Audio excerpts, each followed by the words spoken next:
gerando lenha aí pra fazer uma fogueirazinha. Aproveitando aqui os restos da poda, né? Então, os galhos mais finos para queimar. E aqui a gente tem tirando os mais grossos para poder guardar para lenha, né?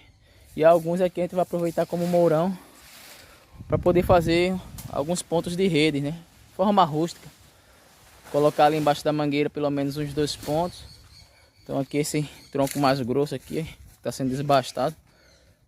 Vamos aproveitar ele para isso. Tem mais um ali que está deitado ali. Também dá para tirar outro mourão. E aí eu vou colocar ele ali embaixo da jaqueira.